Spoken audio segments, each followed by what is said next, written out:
All right. Episode 56. 5'6". 5'6". That Lawrence Taylor's number. See, I got one this time.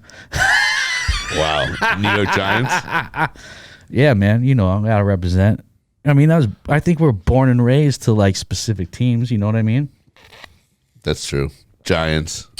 Giants for me. You know.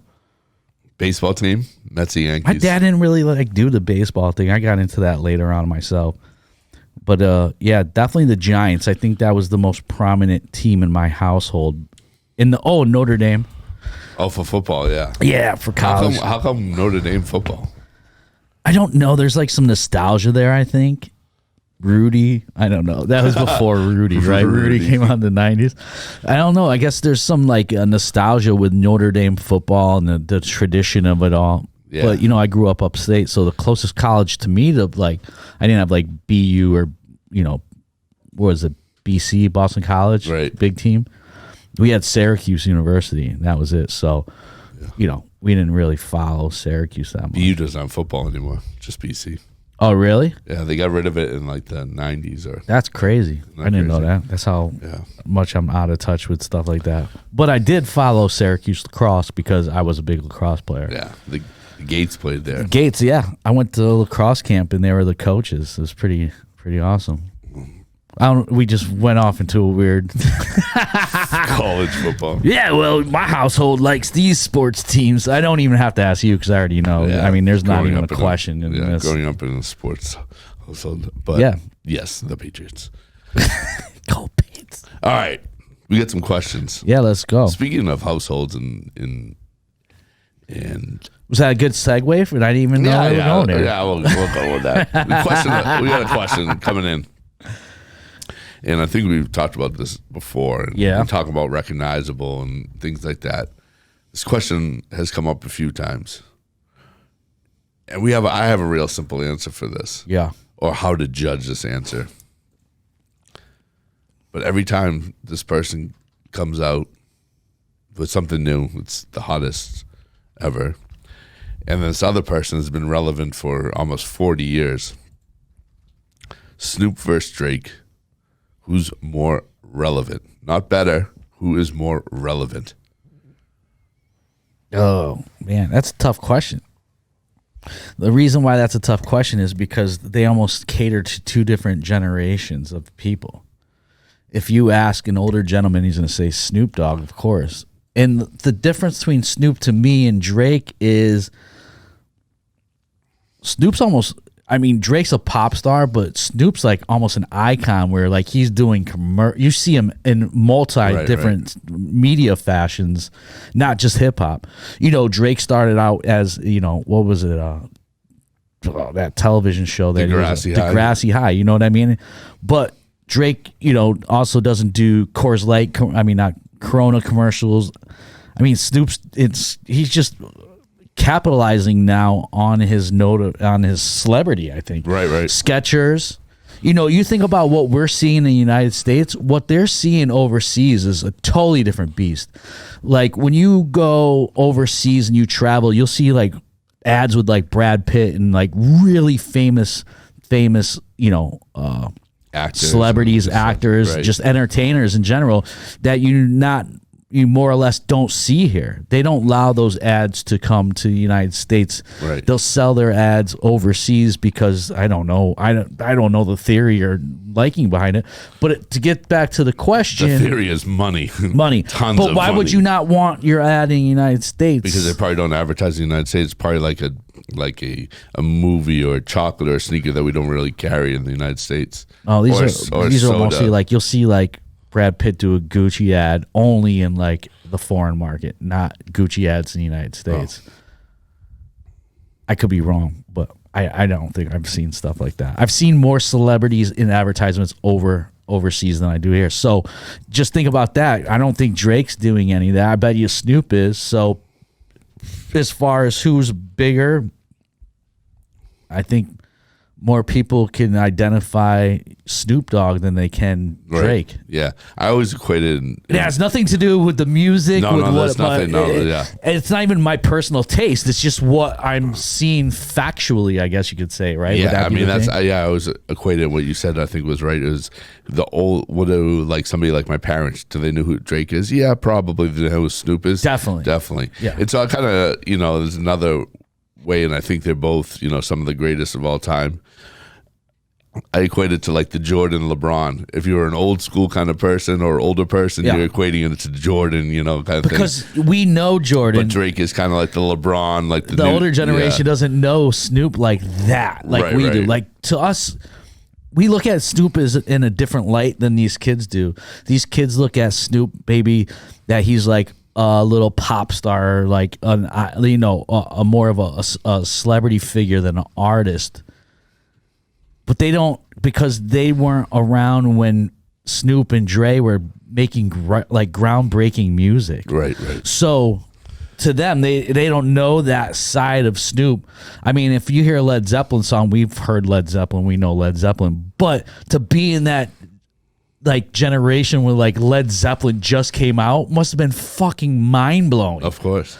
So that's the difference. Drake is mind blowing to these kids. Snoop is mind blowing to another generation. Right. Yeah. So I mean, I think and again that equates to the LeBron, like seeing totally LeBron doing his thing now is the excitement of Jordan during that time when he was actually doing it is so different than like looking at it now and reflecting back on it. Right. It doesn't have the same gravitas or whatever the word is. That's a good word. Fucking A, right? I don't know if that's the right word, but I don't think it's even a word because I think my psychiatrist, my therapist said I don't think that's a word. I like that word though. It's pretty gravitas. I think I'm be DJ. It's like French for big. I don't know, dude. Maybe I'm DJ Gravitas from now on. That's gangster, bro. Yeah. But yeah, that's what it is. To see that like Jordan live, I bet if you watch as a kid, you watch, Jordan replays and stuff, it's not going to have the same impact as if you're seeing it right now live. LeBron James. James. And I agree on that. And they also don't see the gangster when Snoop. No, it's a totally different energy. When Snoop was on trial for murder and things like that. Shit was real. Which I'll segment into, which is the craziest thing. The Fugees. Oh, fire! I didn't read up on it so much, but I've seen the posts. So almost stuff. Everybody from the Fugees. Yeah. Okay. So we're putting John Forte in the kind of that he got locked up. Right? John Forte got 10 years. Yeah. Okay. He was smuggling drugs, right? Smuggling drugs. Okay. Then we'll go to Lauryn Hill. Yeah. Tax evasion. And now we're going to Praz, who is facing up to 22 years. And Wyclef was somewhere in this like presidential running for president of Haiti. Where did he get his funds from kind of I remember that. Yep. And if you told me that group of Lauryn Hill, Praz, Wyclef, and John Forte, ghetto superstar, we're going to be the ones that were all doing jail time. It's insane because that's insane to me. I mean, if you told me a group that would not get in trouble, it would be the Fugees. It would be the Fugees. That's like and they've all individually get in trouble for different things. Totally different things. It's not like, they're trying to be gangsters or trying to get a RICO case. Their own independent thing. I mean, he was an FBI informant. That's crazy. And people were paying. The story is so absurd to me. Is it like crazy? I don't know the story. Yeah, he was an FBI informant. For how many years? I didn't look into that. Didn't even look into that. But people were paying him millions of dollars, so he would facilitate like these upper Chinese like people to meet Obama. Like, I read that part. So basically, he was getting people were paying him money to use his connections to get close to other people. Yeah, and then he was an FBI informant, and then so he worked for the FBI. Or he had a case and said, instead of giving me this case, I'll I don't know. But he was working with the Chinese government too. It's absurd. It's a must. Like it's deep rooted to it. Yeah. But he was found guilty. They just had recently in New York. They just had a bunch of raids on these fake Chinese police stations. I saw that as well. Yeah. Those are a little bit different. Those are people trying to like censor other people that live here in the United States. Correct. Yeah. That's nuts, though. Yeah, it's pretty Chinese crazy. have a lot of. But to think that influences. Praz, Lauren Hill, and John Forte would be your number 3, the 3 people out of 4. I mean, Forte wasn't really. I mean, he's kind of. No, what happened was he was about to pop, and then he got busted. That's because he had that song "Avenues." Electric Avenue. No, he had a lot of different songs. But yeah, but that was his big one, and he was about to really take off. No, he did take off, and the second album kind of flopped, and that's. Oh, is that what it was? Yeah, that's where it was. He actually got pardoned by Obama, and he didn't serve his whole sentence. Oh, I didn't even know that. I thought he was just. But to somebody say that the Fugees would be, all the members can go to almost to jail. That's insane. Is pretty crazy. That's nuts, dude. Did you know about this, Harley? I saw something about it very briefly on Twitter. Twitter. It was everywhere up for a minute. Yeah. Also, this article I'm pulling up is not in English. Oh, it's probably Sick. in French Creole. Yeah. Oh yeah. Yeah. It's not even the BBC News. It's the BBC Pidgin. Who is the pigeon? I don't. Pidgin. Yeah, I think it's somewhere in Africa. Huh. Yeah, that is. So that would be Nigeria, French then. maybe. They speak a lot of French in Africa. Where? Am I wrong? Yes. No, dude. Look it up. You're thinking of man. Haiti? Well, Haiti speaks French though too, right? Yeah. Yeah, French Creole. I mean, I guess think there's- Cape Verde does. Yeah. There's places in Africa that speak French. Don't make me seem like I'm not saying the whole country speaks French. The continent? No. The continent. Yeah, there's no country. Sorry. There's no country of Africa. It's a continent. Yeah, that's crazy. Yeah, so that wasn't on my list of my bingo sheet for 2023. Sick. Yeah. Well, on a lighter note, did you see you went to a great show a couple weeks ago in New York I did. Where'd I go? to see Red Hot Chili Peppers? Oh yeah, I saw the Red Hot Chili Peppers. That was great. It was I fun. don't think we talked about that. Yeah. To be up close to that was pretty. Yeah, I ended up getting really great tickets. My friend is a part of the fan club, and we purchased a VIP package where you get to a pit ticket. But not only do you get pit ticket, you get to enter the venue 2 hours per pre-show. So we were in the second row. It was a lot to stand there for that long when you're an old guy like me. But it was amazing. I saw the Chili Peppers a few times, but to see the original lineup with John, Frusciante was pretty special and epic. And some of the people I was with, we've seen a lot of shows between all of us. So to impress us, it takes a lot. And we all left there like that was like one of the greatest moments. And we're so happy we got to share that. John Frusciante is just an amazing guitar player, and they're just crushing it right now. And they're just like in their pocket, man. They just got back from Australia, So they're Malone, like, actually. yeah, Post Malone was open for him. What a combo that would have! That tour would have been sick, And I just got tickets today for the Rock the Bells 50th anniversary show coming up. They're doing a little mini tour. I think they're playing Boston. They're playing the Garden. I think this first show is Boston. And then June 26th is Brooklyn, I think. Yeah, man. Speaking of shows, did you catch any of the Coachella stuff for the past 2 weeks? The Frank Ocean delay. Yeah, I saw that. I lived vicariously through my boy. Shout out my friend Sammy Needles one time. The Blink 182 reunion, and then them. That was the first show they did together live. Correct. Really? So that was their pre-tour show. Yeah, and they sounded awesome. I did see them. A little bit of them on the World Wide Web. No, the stream. I actually watched it live. So. Oh, did you? Nice. Yeah. I was hoping to see Frank, but Frank cut that at last minute and pissed a lot of people off because not only did he delay the show, but he also told them that he didn't want them to live stream it on that Coachella stream. Yeah, he was supposed to be the headliner. The first week. Yeah. So, supposedly he had a hockey rink set up. He got injured his ankle, and the hockey rink until this last minute late changes.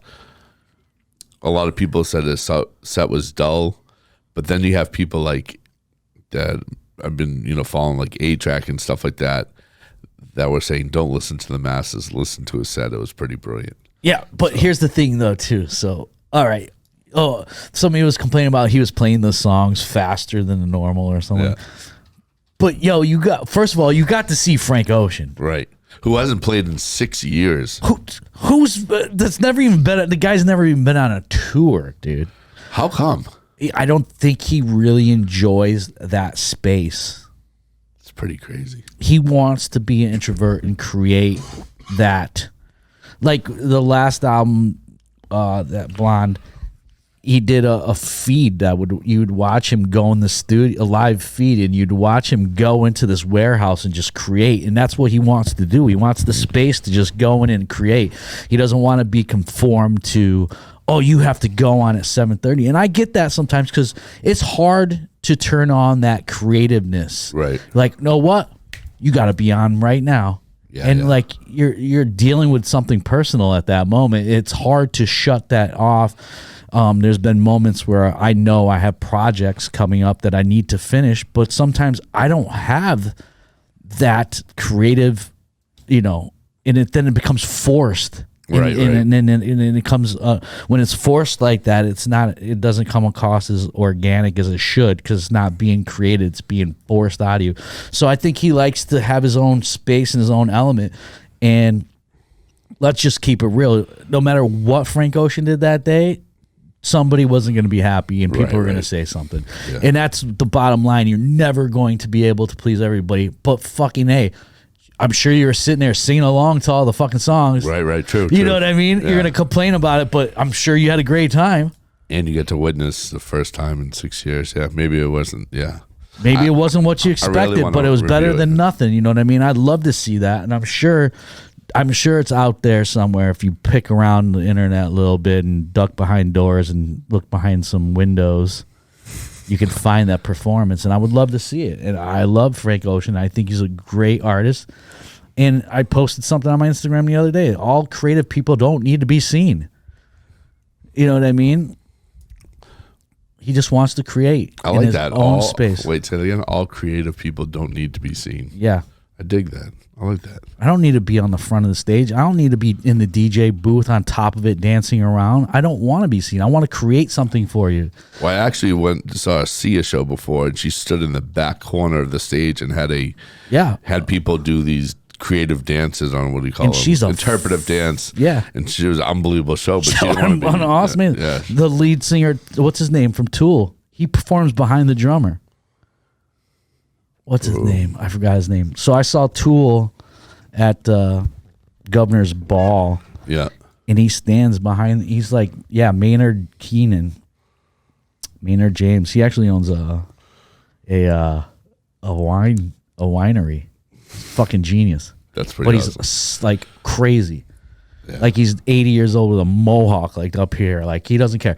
But, he just doesn't want to be seen. He wants the music to speak for itself more than him being the actual face of it all. Focus, you look at the Gorillas. They don't want to be seen. They're cartoon characters. That's true. You know what I mean? I saw some awesome sets. Who was it? Curly might know. Is it called Fortet? Oh, yeah, with Fred again and Skrillex. Yeah, that was pretty good. And then I saw Gordo do a set, which had more energy than I've seen Gordo recently. Oh, Gordo. Good old Gordo. Good old Gordo. Yeah, man. Who else? I wanted to see. There was. I mean, that Fortet set, it was like the big talk. Kali Uchis brought out Tyler the Creator. I'm a big Tyler the Creator fan. Oh yeah, I wish I could play a little bit more Tyler the Creator in my. It's so crazy because he's such like a big star, and I watched this documentary. Oh, if you guys get a chance, there's a great series on Hulu right now. It's called Rap Caviar, and they go through some artists. And I watched the first episode was Tyler the Creator, and I watched it, and I already was a Tyler fan, but this made me like really like this kid gets it. Yeah, I like when I watch something I could walk away and I felt inspired by it. You know what I mean? Like he what happened with Tyler was he was starting to feel as though his antics in his self was becoming more popular than his music, and he wanted his music to be the drive and not his character that he plays, or like the things he said. One time he went someplace. Oh, he went somewhere and somebody was like, "Oh, you're the guy that's always on ridiculousness." He doesn't want to be known as a guy that does this or that. He wants to be known as an artist that creates this hip hop stuff. And it really hurt him a lot when Khaled said that he wasn't a hip hop artist when the Tyler, was born and raised within that that culture of hip hop, and he loves and respects it. So to be called out by another artist, and if you ask me who's more hip hop, oh, never mind, I don't even want to get in there because I know that shit's gonna go crazy. You know what we can get into though. What's that? Some of Hurley's Hurdles. Yeah, man. Oh, shout out to I don't want to get the podcast name wrong. What's the podcast? But I know the DJ. But I know the DJ. But I know the DJ. Yeah. Shout out to the guys over there, man. We appreciate y'all and keep doing your thing, man. Hopefully we could do a collab podcast. That'd be fucking dope, man. Absolutely. So here's the interesting thing about the actual hurdle.com is that it's ending on May 5th. So why? I don't know. I just keep getting notified every single time I do it. So now this will be like your only place to play this game. Wow, that's sick. Yeah, I stole the idea from them, but we'll keep it going on. We'll keep it going. That's all right. It's interpretive. What do you call it? Yeah, it's like interpretive dance. Oh, what were you gonna say? Interpretive what? Well, you know how when people take a sample or copy something, but they call it the interpretive rights or whatever it is. All right. I actually just watched a short documentary about that too, about how they're changing the laws and shit. Oh, it's some of that stuff when you want to learn it and you get into it, start watching the videos, you get lost. You're like, what the fuck is this guy talking about? Okay, ready? Yeah, dude, let's go, Here man. we go. Oh. That was really quiet, sorry. I know. Starting again. I could have told you from the Better Off Alone, Alice the DJ. Yep. That song slaps, though. Oh, yeah, big time. That's that was the era when house music was 130, 132. It was between the 130 and 135 BPMs. Castles in the Sky. Castles in the Sky. And Tiesto had all those records. They were 130 plus. Yeah. They were so it's when fast. The original I'm Blue came out too. Yeah, yeah. I started playing the OG into the new one, but I play a Bali funk joint. Nice. Shit slaps. Okay, next song. I don't know why I said that. Stupid. No, I think I have the same one. It's sick. Yeah, it's really good. It's fun. No, yeah. Good. I don't feel so weird now. Thanks, Hurley. All right, next song. Yeah. I can't tell you the name of the song. Oh, it's Viva La White Girl by Coldplay. Oh, Viva La White Girl was by Gym Class Heroes. You have the artist right. It's not right. Yeah, you have the artist right. It's not. You got it's not the name of this. Viva La Vida. Oh, it's not Viva La Vida. No. Oh. It's probably one of their most popular songs. Yeah. Other than Viva La Vida. Nope. Well, actually, I don't know. I guess it's not in their top 5 on Spotify. I'm kind of surprised. Does Spotify go by how many plays it has? The top 5? I don't know. I think it's just based off of what's trending. Or can the artist? Oh, what's trending? Or can the artist create? No, I don't think so. It's all automated. Okay, well that song is called Clocks. Fuck. By Coldplay. So you got the artist right. I just got COVID all over. Okay. My raspberry. I've been watching shows closed caption, and when people make that noise, it says blows raspberry. That's awesome. That's awesome. Okay, next song. Sorry. Michael Jackson, Man in the Mirror. Oh, Wow. man. I just watched Black and White, like a live version last night. It was so good. Oh, I miss Michael. I don't care what anybody says about him. Damn, that was quick. Okay. These next two are kind of like similar. All right. So I kind of wanted to pair these together. I love that.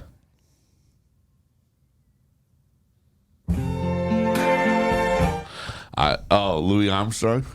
Yep. Mm-hmm. What's the name of the song? Skies of Blue.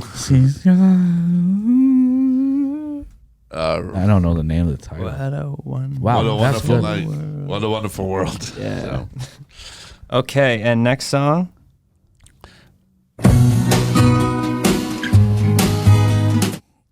Hurley, these are fucking awesome, and I know it.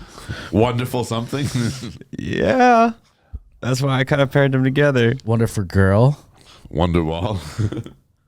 So it is also called What a Wonderful World. Oh, wow. Is it the one that goes doop doop doop doop? Don't know much about history. That song's so good, dude. I mean, really good song. Like That's a doo-wop song? does the new Yeah, I generation guess, like technically. appreciate that, or is it just I like don't that's know. like You bring it back doo-wop? that They'll probably song- try all bringing it back as like tech house. Yeah, dude, that song is Who like sings that? That's Sam Cooke. Yeah, Sam Wow. Cooke, dude. Amazing. Well, we were talking about T-Pain did a Sam Cooke song the other day. That's right. Yeah. So yeah. Cisco's dad used to produce Sam Cooke, man. Really? Yeah, pretty amazing. That is amazing. I'd go in his house and there'd be like Sam Cooke like posters from like the early days, like fucking nuts, man. When they were they called it the chicken run or The whatever. Sam Nook. The chicken. It was called the chicken circuit or something. I could be wrong, but it was something circuit, and I think it was called the chicken circuit. It's where all like the black bands would play like this circuit like down Really? south, and they would play these specific venues because they knew they were safe to go to. Wow. When things were a little rough and tough and weird back then. So Wow. it must have been tough. Interesting fact. Love that. Chicken circuit or something circuit. All right. Well, once again, Fully useless facts. I am. This guy. once again, thank you for always tuning Yeah, in. man, definitely. Thank you guys for allowing us to listen to be in your ears. And you can find Jason at Jason Smith Music. find me at Jeff London _ and Yeah. Hurley. Hurley Music. And you find us at I'm the promoter. He's the DJ. Peace, y'all. Peace.